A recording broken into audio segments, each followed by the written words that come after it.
Summary. Let us summarize what we have learnt. After a 20-year stay in South Africa, Mahatma Gandhi set foot on his homeland, India, in 1915, not to return again. The opening ceremony of the Banaras Hindu University in February 1916 is considered as Gandhi's first major public appearance. The British government passed the Rowlatt Act in India in March 1919, empowering the government to imprison a person accused of terrorism without any trial. Gandhiji tagged along the Khilafat issue with the non-cooperation campaign. Gandhiji turned the nationalist movement into a movement for masses, which truly represented the people of India. In 1927, the Simon Commission was appointed to assess the situation in the colony. In 1928, an All India campaign was launched to oppose this all-white commission. On 26 January 1930, the Independence Day was marked by hoisting the national flag at different locations.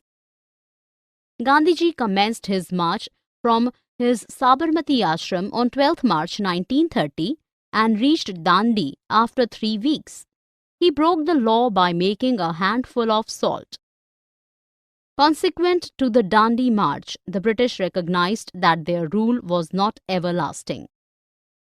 The Government of India Act of 1935, introduced in 1935, proposed some sort of representative government.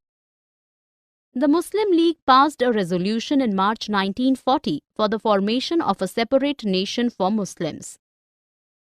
Sir Stafford Cripps came to India in 1942 to work out a compromise with Gandhiji and the Congress. In 1945, the British government agreed to grant complete independence to India.